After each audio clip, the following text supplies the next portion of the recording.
So this is going to be a different style of podcast that I'm doing because I am on the move right now and I wanted to do this podcast just because I wanted to keep my streak. So it's kind of interesting. This whole week, I traveled across country for some business and I was a little bit anxious. And, because the tax season is coming up and I have to deal with the lawyers and the accountants and all that stuff. And it's just driving me insane. And I thought to myself, this is just too much. I don't really want to deal with it, right? So, but I have to because who else will? And I got anxious and I got anxious and I got anxious again.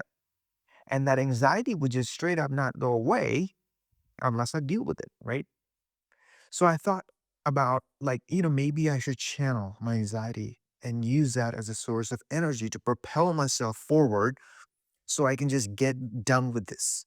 It's a lot of work and there's a lot of things that can go wrong because, I have multiple businesses. But, if I just throw myself in the right direction, work with the right lawyers, right CPAs, the right tools, then it's going to be all right. And of course, lo and behold, everything was all right. I mean, it's still technically not the end of the year, but, I took care of it. And many times it has happened to me in the past where I would develop, uh, anxiety and, like it was due to some stuff that I have to do. And sometimes I would have like internal anxiety where I would not feel that anxiety, but it's still there and it's preventing me from doing something, right? Like, for example, maybe you are in a terrible relationship, but you're afraid to break it up because you're anxious about what's going to happen to your kids. Or maybe you're scared because you have like I was in a relationship and I was scared to break up with this girl because I thought she was genuinely going to kill herself if I'm going to break up with her. So I continued that relationship for, well, like a few months, right? And it was horrible. I didn't like that relationship. I didn't like the person. It was just, jacking up my blood pressure. I was not happy, but my anxiety prevented me from, breaking up with her. I didn't felt that anxiety back then, but it was there. I could tell. So, I read this book while I was traveling called Anxious Achievers by some I forgot the name of the author, but she also has like a big ass podcast and she has these experts who come over to her podcast and talk about this. I like that podcast. I although I do not really believe in using your anxiety as a sole source of motivation because you're setting up yourself for a lot of trouble. You might end up developing GAD if you just use that as a sole source of motivation, but that does not mean you can't do it, right? Like if you use your anxiety as a source of motivation and a source of energy, and you do it in a controlled manner, in a controlled way, then it can be really useful. Where it gets dangerous is when you start becoming anxious about hypothetical equations, hypothetical things in the future, right? So, to give you an example, there are two types of anxiety, as we've talked about in the De Anxious self therapy program, right? There are two types of anxiety: real anxiety and hypothetical event anxiety, right?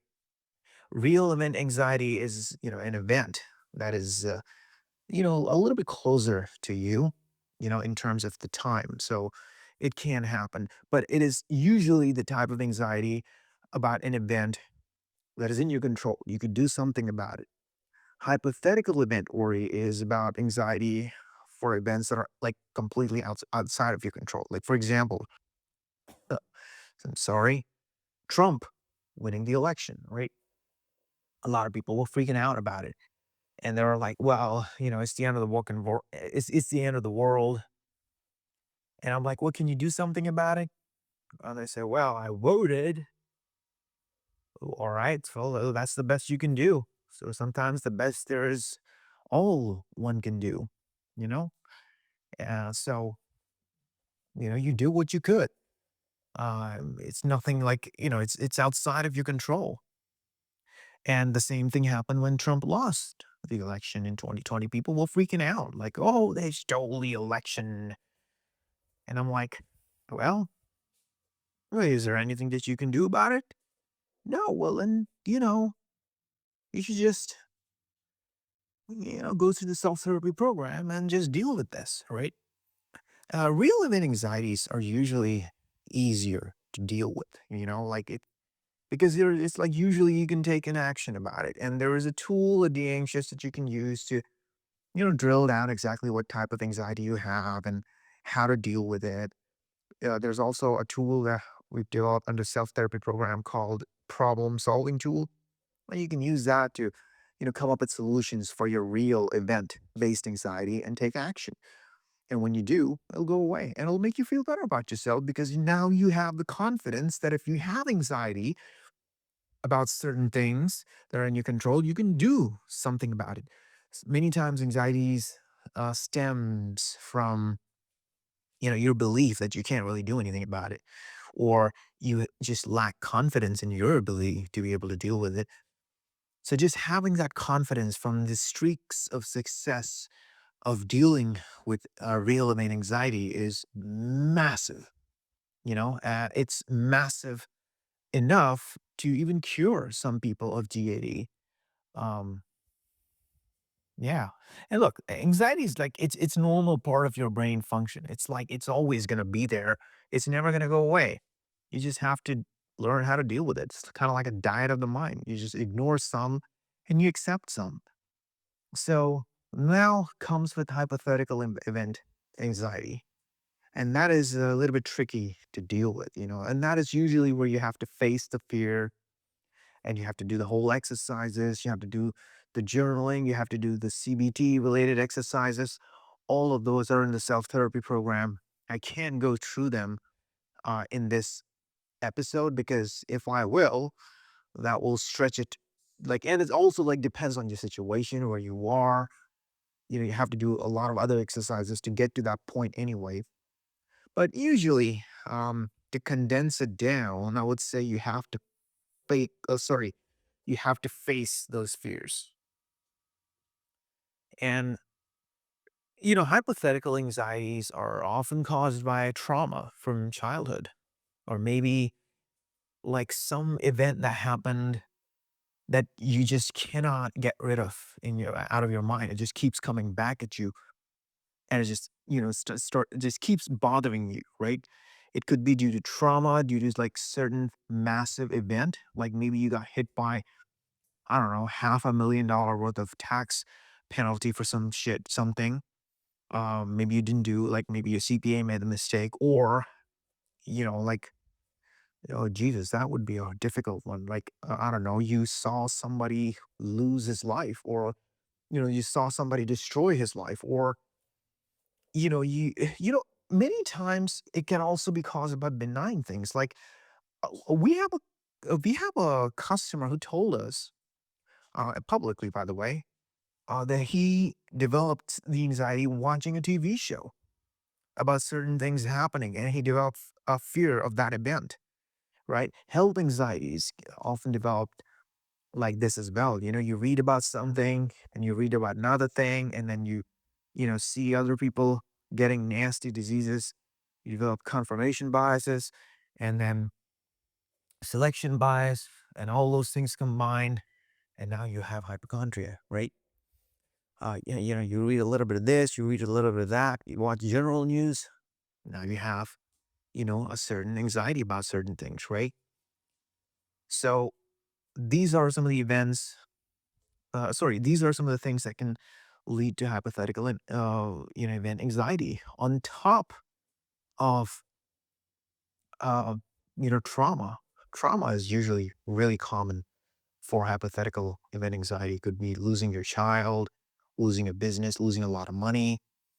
People have developed. hypothetical event, financial anxiety from losing a lot of money when Bitcoin fell down, or, when they lost a lot of money with stocks or something, you go all in with options and now you don't have a house anymore, right? Happens. Well, not really, but it's not uncommon, I would say, right? Um,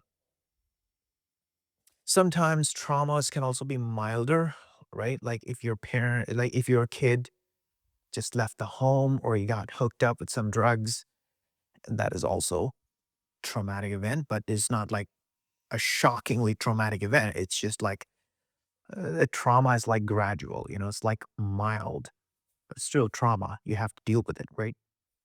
So you deal with these things by, facing these fears. You bring this memory of trauma that you have at the back of your head, or the fear that this particular event might happen. You bring it in your mind gently and you deal with it, right?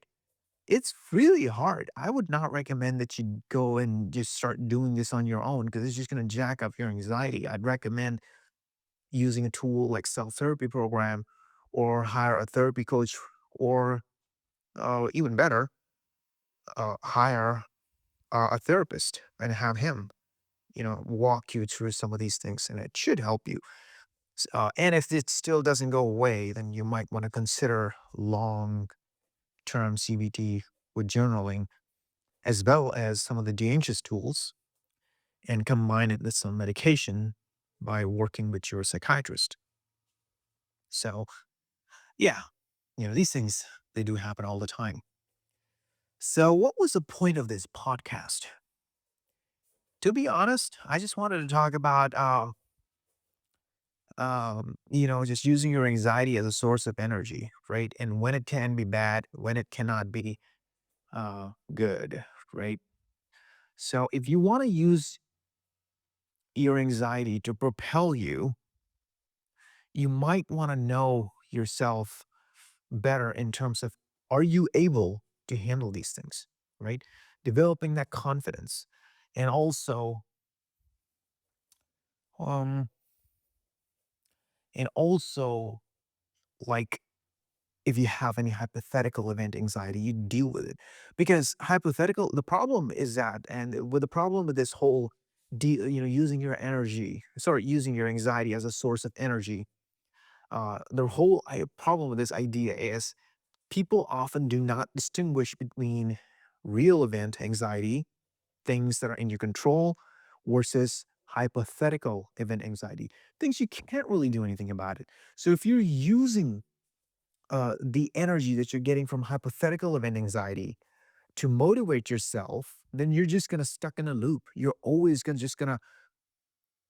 always gonna have this worry and sense of dread all the time, because hypothetical event is a hypothetical event and you cannot do anything about it. So if you cannot do anything about it, it's just going to stay there no matter what you do, no matter how you do. So, you're just going to stuck in a loop, and, it can turn into GAD, and then now you have to deal with it, right?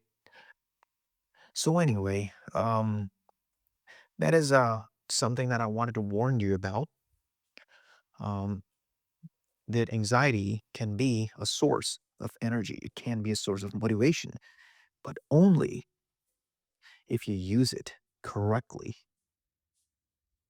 Well, this was um I think it was third episode for this podcast. I don't really remember. So yeah, I hope that helped. Right. Let me talk a little bit about myself and what's going on in my life. I've been reading this book called Mythology, Timeless Tales of Gods and Heroes. And I'm sorry, excuse me. There's a little bit of air pollution here. And that's not really air pollution. There's a guy barbecuing some meat outside, so it's the smoke from there. So this is a really good and interesting book. I bought it. It is by Edith Hamilton, and I got it um, from a bookstore here. I still like physical books. Uh, i- it's a 75th anniversary edition, and I really like this. Another book that I'm reading is where is it? Let me get it out of my bag. It's Discourses, The Wisdom of Epictetus. Again, this is also a physical book, and I love it. So hardbound, and yeah, it's really interesting. Maybe in the other episode, I'll talk more about some of these books that I'm reading because I've been having a great time reading um, some of these ancient, Roman and Greek books. They have so much wisdom in them, like there's just so much substance in them. You just have to interpret them. So you have to sit with them. You can't just read it quickly like it's a modern novel or something. You have to sit with them. And that is something I believe is a correct way of reading. And then I got another book as a gift. It's not really a book, it's more like a comic book. It's called Mouse, Maus, by Art Spiegelman. And it's a book about life of, you know, uh, Jews during Nazi Germany. I think it won Pulitzer Prize. Really good book. And kind of like allows us to reflect on the history a little bit. So there's that. That is what I'm reading right now. Let me tell you exactly what I finished reading this week. I finished reading, those Sapiens by Yuval Noah Harari, right? The guy who wrote that book. Everybody's reading that book. You might have seen that book almost everywhere. So I bought the graphic version of that, where it's more like a comic. And as I said, I like comics, so I bought the first version, and then I also got the second version called Pillars of Civilization, and it's just an illustrated version of that Sapiens book. I like it a lot, and I highly recommend that you grab it as well. Maybe if you're really into comics. Other than that, it would make like a really good gift. And I also finished reading this book called Never Finished by David Goggins, and I love David Goggins. Um, And I also finished reading a book called Endure by Cameron Haynes. I love Cameron Haynes. I love, you know, um, his friendship with Roy, his his friend, almost like a brother. How dedicated he is to hunting, and just how humble that guy is. I really like it. Goggins is all about motivation. That guy would just keep on going. Um, so yeah, I thought that was interesting. And lastly, promised I won't talk more about any more books. I do like reading. Lastly, I wrote this book called How States Think: The Rationality of Foreign Policy by John something something. I forgot his last name. It was like really Mayer Schmeyer, something like that, right? And Sebastian Rosado. So that was really cool. Um, Somebody gave me one of the customers from the Ancients gave me a gift of a book called The Almanac of Novel Ravikant, something like that. So I've been going through that book, just flipping pages. Haven't read that one yet. So yeah, hopefully it's also a great book.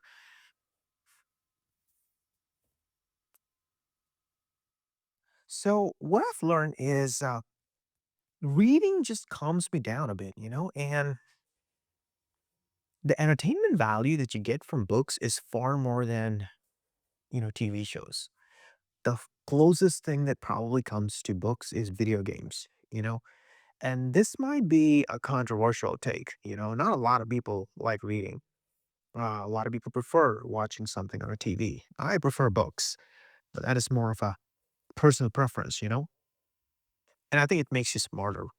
Not that I'm saying that I'm smart, but it's just like it just makes you smarter. Like I feel smarter uh when I finish like a couple of books and assuming that they're like, not novels, like great books, and like I'm digested them well. So yeah, I've also been writing the Anxious book. I'm trying to compile as much information in them as possible and making the book as actionable as possible. And it's quite challenging, believe it or not, because I keep just, rewriting and redoing some things. I'm like, okay, you know what? I should probably rephrase this. I should probably do this again. Maybe make it more actionable. Maybe make it like that or whatever. Again, if you're a DHS member, you will get like a digital copy of this book for free. So if you haven't signed up for the Anxious yet, go ahead and create an account. So that is, I think that is pretty much it. I enjoy doing these podcasts. I'm getting a hang of it. And while I'm on the move right now, as you probably could tell by the way I'm talking and probably some noises in the background, unless my editor ends up removing them, well, I'm quite enjoying this because it allows me to talk more naturally without preparing, just something that comes into my mind. I'd record it, not like, okay, you know what? We're just going to put that in the podcast. But I guess there's a lesson in this. Sometimes if you want to do something, just do it. This was Wayne Hero, and this was, well, I guess the episode 3 or episode 4, right? Something like that. I'll see you in the next one. Peace. Bye.